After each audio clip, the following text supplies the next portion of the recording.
జై శ్రీరామ్. అందరికీ నమస్కారం. వెల్కమ్ టు న్యూస్ అఖండ.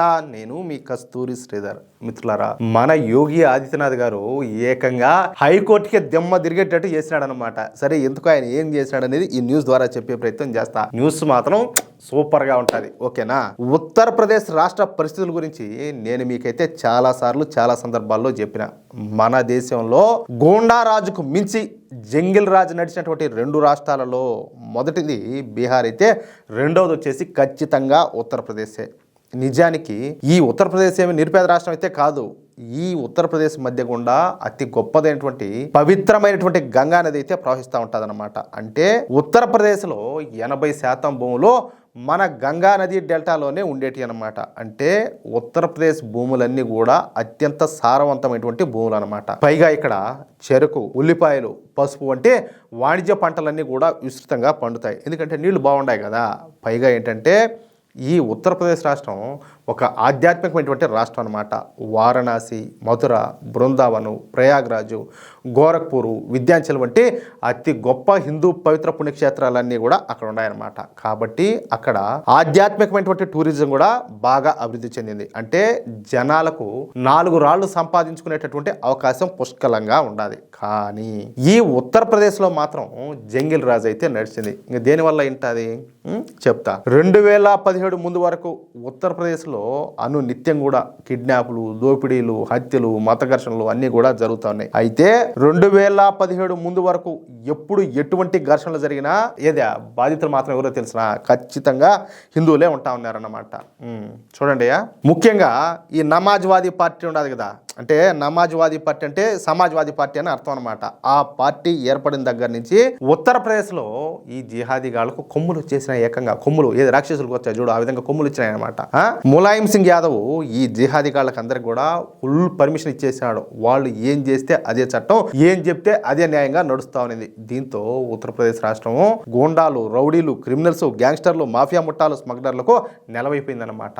ఈ మహాకార్యాలన్నింటికీ కారణం ఎవరయ్యా అంటే ఆ నమాజ్వాదీ పార్టీనే. ఇందులో ఏ మాత్రం కూడా సందేహమే లేదు. సరే, 2017లో మన యోగి ఆదిత్యనాథ్ ప్రభుత్వం వచ్చిన తర్వాత ఇక అసలు వేటైతే మొదలైపోయింది. 2017 నుంచి 2025 డిసెంబర్ వరకు ఉత్తరప్రదేశ్ లో మొత్తంగా 15,726 ఎన్కౌంటర్లు అయితే జరిగినాయి. 31,960 మంది క్రిమినల్స్ ను అరెస్ట్ చేశారు. 10,324 మంది గ్యాంగ్స్టర్లకు కాళ్ళు అయితే పోయినాయి, అంటే కాళ్ళ మీద కాల్చినారనమాట. ఇక వందలాది మంది మర్డరర్లు ఎన్కౌంటర్ అయిపోయినారు. ఇది మన యోగి ఆదిత్యనాథ్ గారు వచ్చినప్పటి నుంచి జరిగినటువంటి ఎన్కౌంటర్ల చరిత్ర. అయితే ఒక పక్కన యోగి ఆదిత్యనాథ్ గారు తమ పార్టీకి సంబంధించినటువంటి గూండాలను, అలాగే క్రిమినల్స్ ను, గ్యాంగ్స్టర్లను ఎన్కౌంటర్లు చేస్తా ఉండడంతో ఇక ఈ నమాజ్వాదీ పార్టీ తరఫున కొంతమంది వ్యక్తులు అలహాబాద్ హైకోర్టుకు పోయినారనమాట. మా వాళ్ళు ఏదో పత్తిలో నెట్టు సాంప్రదాయాన్ని శుద్ధపోసలు ఏదో చూడండి ఒకటే, ఆ విధంగా మా వాళ్ళు శుద్ధపోసలు అని చెప్పేసి వీళ్ళంతా అలహాబాద్ హైకోర్టుకు పోయినారు.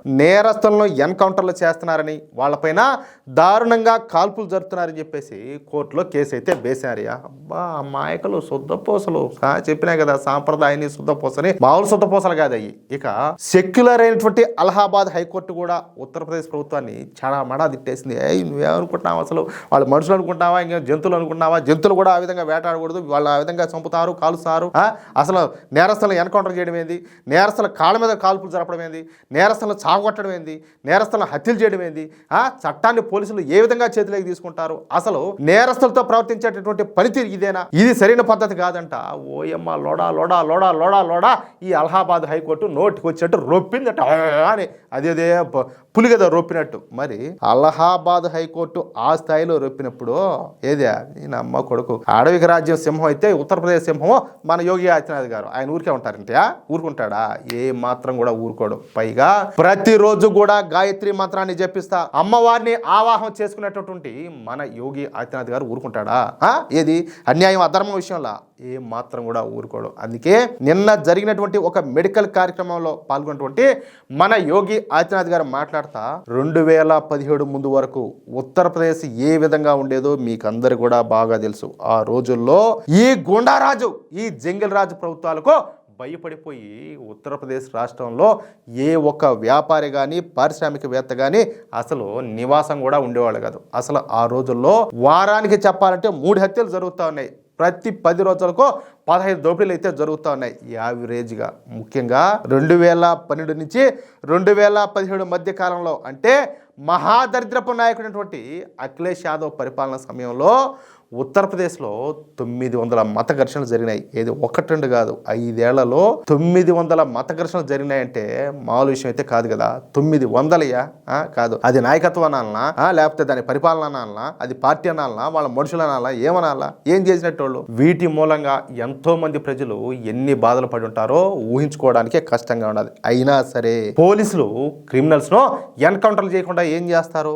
వాళ్ళు ఏమన్నా గోళీలాట ఆడుకుంటే ఏమన్నా చిన్న పిల్లల వాళ్ళు ఏమన్నా క్రిమినల్స్ అంతా కూడా వాళ్ళు క్రిమినల్స్, హంతకులు. ఎంతో మందిని చంపి స్వేచ్ఛగా తిరుగుతారు. పైగా పోలీసుల పైనే తుపాకులన్నీ కూడా గురి పెడతారు. మరి అటువంటి వాళ్ళ మీద కాల్పులు జరపక ఏమన్నా మంగళహారతులు ఏమన్నా పెడతారా? సమాజానికి కీడు కలిగించేటటువంటి వాళ్ళను ఎవరు క్షమించినప్పటికీ నేను మాత్రం ఎట్టి పరిస్థితుల్లో కూడా క్షమించను. ఎన్కౌంటర్లు అయితే జరిగే తీరతాయి. రాష్ట్రంలో శాంతి భద్రతలను నెలకొల్పాలంటే గ్యాంగ్స్టర్ల మీద కాల్పులు జరగక తప్పదని చెప్పేసి కొండ బద్దలు కొట్టేశాడు. ఏం బీక్కుంటారో పీక్కోండి అన్నట్టుగా. అయినా ఒక విషయం అయితే అడుగుతున్నా, పోలీసులు క్రిమినల్స్ మీద కాల్పులు జరపకుండా క్రిమినల్స్ కాల్పులు జరిపితే పోలీసులు ఏమైనా చూస్తా కూర్చోవాలనా? ఇది ఎట్టి పరిస్థితుల్లో కూడా అసంభవం. నేనుండగా ఇటువంటివి అయితే ఎట్టి పరిస్థితుల్లో కూడా జరగనివ్వను. అంతిమంగా ప్రజలే నాకు ముఖ్యమంటూ మన యోగి ఆదిత్యనాథ్ గారు హైకోర్టుకే మంచి స్ట్రాంగ్ కౌంటర్ అయితే ఇచ్చి పడేస్తాడనమాట. ఇక మరొకసారి ఎవరో కూడా ఇలాంటి వ్యాఖ్యలు, ఇలాంటి స్టేట్మెంట్లు చేయకుండా అలహాబాద్ హైకోర్టుకే గట్టిగా అయితే బుద్ధి చెప్పినారు. అది విషయం. మిత్రులారా, చూశారు కదా, తప్పు చేస్తే యమధర్మరాజు కంటే ముందే శిక్షించే దమ్మున్నటువంటి నాయకుడు మన యోగి ఆదిత్యనాథ్ గారు. న్యాయం అంటే నేరస్తుడికి హారతలు ఇవ్వడం కాదు, సామాన్యుడికి భరోసా ఇవ్వడం అని చెప్పేసి నిరూపించినటువంటి ఈ బుల్డోజర్ బాబా నిర్ణయం పైన మీరేమంటారు? కోర్టులు ఎన్ని చెప్పినా సరే ప్రజల రక్షణే ముఖ్యమైనటువంటి యోగి గారి స్ట్రాంగ్ కౌంటరు మీకు నచ్చితే వెంటనే ఈ వీడియోను లైక్ చేయండి. ఇలాంటి గుండాలను ఏరి పారేయాల్సిందే అని చెప్పేసి మీరు కోరుకుంటే ఖచ్చితంగా కామెంట్ సెక్షన్లో తెలియజేయండి. మన దేశం మరియు మన ధర్మం గురించి ఇలాంటి మరెన్నో ఇంట్రెస్టింగ్ అప్డేట్స్ కోసం ఇప్పుడే మన న్యూస్ అఖండ ఛానల్ను సబ్స్క్రైబ్ చేసుకోండి. జై శ్రీరామ్, జై హింద్, భారత్ మాతాకి జై.